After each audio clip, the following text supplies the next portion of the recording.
तो हम लोग एनसीईआरटी का पहला चैप्टर जो है फिजिक्स का विद्युत आवेश तथा क्षेत्र, उसका क्वेश्चन आंसर करने वाले थे। इससे पहला सवाल था अपने पास कि वायु में एक दूसरे से 30 सेंटीमीटर दूरी पर रखे दो आवेशित गोलों पर क्रमशः 2 × 10⁻⁷ कूलम तथा 3 × 10⁻⁷ कूलम आवेश है, उसके बीच कितना बल है। ये बहुत आसान सवाल है। ये टोटल हम लोग फार्मूला पे पुट कर देंगे तो इसका आंसर आ जाएगा हमारे पास। तो फार्मूला है तो क्या आर, क्या दूरी कितनी है 30 सेंटीमीटर, तो आर इक्वल टू कितना होगा 0.3 मीटर्स। Q1 दिया हुआ है कितना 2 × 10⁻⁷ कूलम और Q2 कितना दिया हुआ है 3 × 10⁻⁷ कूलम। तो F का सूत्र क्या होता है, विद्युत बल का सूत्र होता है 1/4πε0 × Q1 Q2/r²। ठीक है, तो इससे हम लोग जानते हैं इसका मान कितना होता है 9 × 10⁹ और Q1 का वैल्यू कितना दिया हुआ है 2 × 10⁻⁷ और Q2 का कितना वैल्यू दिया हुआ है 3 × 10⁻⁷ और R का वैल्यू कितना 0.3 का स्क्वायर यानी 0.3 × 0.3। तो इसको हम लोग कैंसिल कर सकते हैं और इसको कैंसिल करके यहाँ पे क्या हो गया +2 कर सकते हैं और ये 3 3 या 9, ये कैंसिल हो गया। अब बचा अपने पास क्या 6 × 10⁻⁻14 + 11। ठीक है, ये कितना हो गया 6 × 10⁻³ न्यूटन्स। ये आपका क्वेश्चन फर्स्ट का आंसर है। तो इस तरह से देख लीजिए कि इसका फर्स्ट का आंसर आ गया। अब क्वेश्चन नंबर 2 देखते हैं। क्वेश्चन नंबर 2 था अपने पास कि 0.4 μc आवेश के किसी छोटे गोले पर किसी अन्य आवेशित गोले के कारण 0.2 न्यूटन बल लगता है। यदि दूसरे गोले पर 0.8 μ कूलम आवेश हो तो पहला क्वेश्चन है उसमें दोनों गोले के बीच कितनी दूरी है, और दूसरा क्वेश्चन है कि दूसरे गोले पर पहले गोले के कारण कितना बल लगता है। तो इसमें हमारे पास क्या क्या ज्ञात है, ज्ञात है Q1 कितना है, Q1 इक्वल्स टू है 0.4 μ कूलम। इसको हम लोग कह सकते हैं क्या 0.4 × 10⁻⁻6। दूसरा क्या है Q2 ज्ञात है हम लोग को कितना है 0.8 μ कूलम। इसका क्या है 0.8 × 10⁻⁻6 कूलम। और फोर्स कितना लग रहा है 0.2 न्यूटन का, और निकालना हमको क्या R। तो ये भी सिंपल सूत्र F वाले सूत्र पे इसको डाल देंगे, विद्युत बल वाले सूत्र पे। तो क्या हो जाएगा F इक्वल्स टू होता है 1/4πε0 × Q1 Q2/r²। तो यहाँ से हम लोग देखते हैं कि r² का वैल्यू कितना आता है 1/4πε0 Q1 Q2 कितना F, या फिर इसको हम कह सकते हैं कि R equals to √1/4πε0 Q1 Q2/F। अब इसमें सिर्फ हम लोग को सारा वैल्यू पुट कर देना है।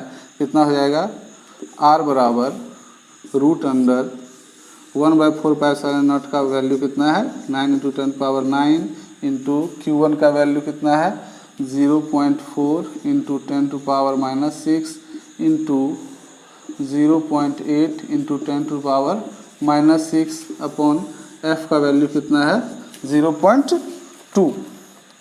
तो अब कैंसिल करने के बाद क्या है ये 2 टाइम्स में कैंसिल हो जाएगा। तो अब बचा क्या अपने पास 9 × 2 × 0.8 को हम लोग 8 लिख देते हैं और यहाँ पे एक ऐड कर देते हैं 0.8, सॉरी यहाँ एक और माइनस कर देते हैं। तो कितना हो गया, अब पावर कितना हो गया 10⁻⁹ -6 -7 √। तो ये कितना हो गया 9 2 जा 18, 18 8 जा 144। ये कितना हो गया 144 × 7 6 13 यानी 10⁻⁻4 √। ठीक है, इसका वैल्यू कितना आएगा, इसका वैल्यू आ जाएगा 12, क्योंकि 144 का क्या होगा 12 हो जाएगा और इंटू 10⁻⁻2। इसको हम लोग क्या लिख सकते हैं 12 सेंटीमीटर ये दूरी हो गई। तो दोनों के बीच की दूरी निकल गई, कितना है 12 सेंटीमीटर। और दूसरा क्वेश्चन क्या था अपने पास कि दूसरे गोले के पर पहले गोले के कारण कितना बल लगेगा। तो विद्युत बल कोई डिफर नहीं करेगा, दोनों पे बल एक समान लगेगा, बस दोनों की दिशा जो है विपरीत हो जाएगी। Q1 जो Q2 पे फोर्स लगाएगा या तो उसके विपरीत दिशा में Q2 जो है Q1 पे फोर्स लगाएगा, पर दोनों का परिमाण जो है वो क्या होगा, समान होगा। तो इस तरह से दूसरा सवाल जो है अपना बन गया। क्वेश्चन नंबर 2 था ये। अब क्वेश्चन नंबर 3 पे आते हैं, एक बार देख लीजिए। ठीक है, क्वेश्चन नंबर 3 पे आते हैं।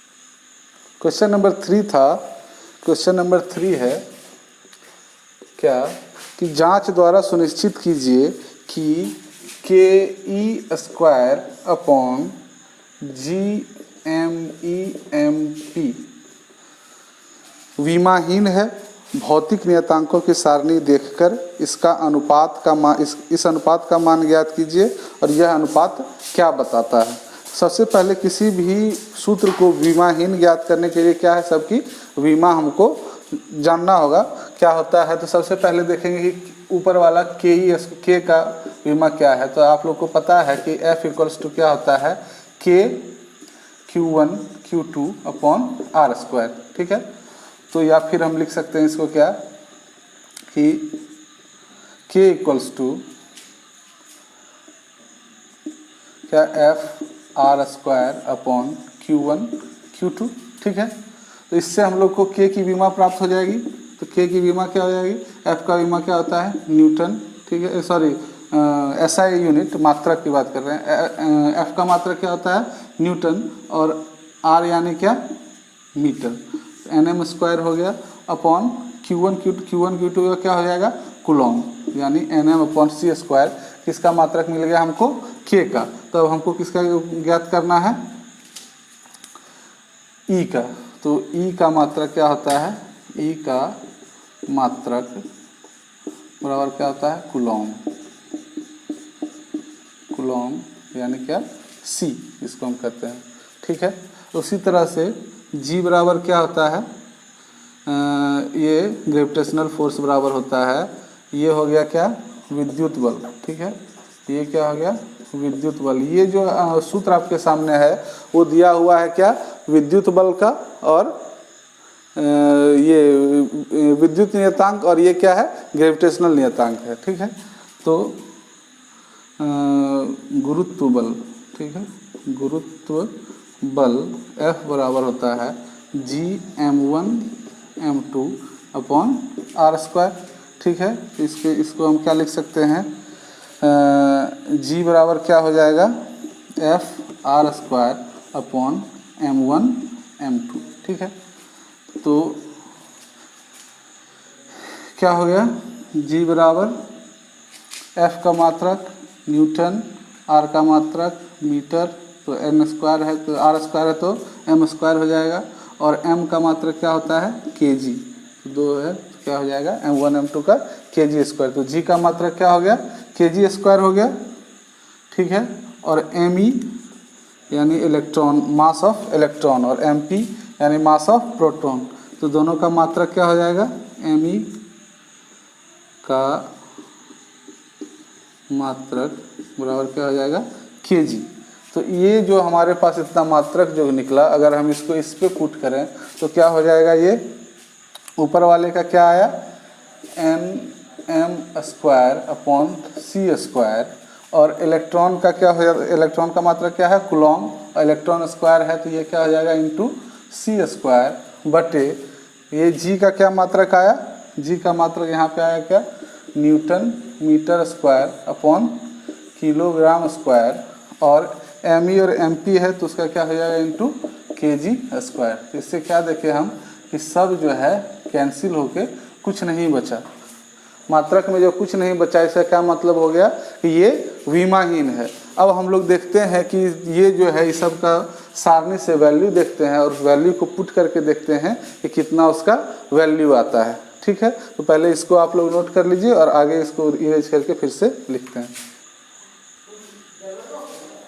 अब इस सूत्र में जो है क्या है, KE square upon GMEMP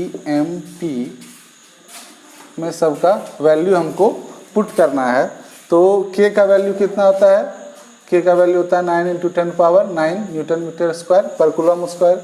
electron का आपको पता है आवेश कितना होता है 1.6 इंटू 10⁻−19 कूलम। g का वैल्यू आप लोगों ने नाइन्थ में पढ़ा, नाइन्थ में आप लोगों ने पढ़ा था 6.67 इंटू 10⁻−11, 11th में भी पढ़ा था, 11th में भी ग्रेविटेशन आप लोगों ने पढ़ा है, 9th में भी पढ़ा है। तो ये जो ग्रेविटेशनल कांस्टेंट है उसका वैल्यू आपको पता है। मास ऑफ इलेक्ट्रॉन पता है कितना होता है 9.1 इंटू 10⁻31 kg, और मास ऑफ प्रोटॉन कितना होता है 1.67 इंटू 10⁻27 kg। अब ये सारे वैल्यू को इसमें रख देने के बाद इसका वैल्यू हम लोगों को पता चल जाएगा। तो 9 इंटू 10⁻9 इंटू 1.6 इंटू 10⁻38, इसको लिख दिए। जब इसको स्क्वायर करेंगे तो ये इंटू 2 हो जाएगा और 1.6 इंटू 1.6 ये हो गया। और नीचे क्या है g का वैल्यू होता है 6.67 इंटू 10⁻11, और me हो गया कितना 9.1 इंटू 10⁻31, और mp कितना हो गया 1.6 इंटू 10⁻27। ठीक है, तो अब क्या करेंगे, इसको सिंप्लीफाई कर लेंगे तो कितना आएगा, इसको हम लोग 9 इंटू 1.6 इंटू 1.6 इंटू 10⁻38 प्लस 9, ये सब को ऊपर ले जाते हैं, क्या आता है प्लस 11 प्लस 31 प्लस 27 अपॉन क्या 6.67 इंटू 9.1 इंटू 1.6। ठीक है, तो ये और ये तो कैंसिल हो जाएगा, और ये लगभग बराबर है तो इसको भी कैंसिल कर सकते हैं। ये सब कैंसिल आउट होके कितना आएगा अपने पास,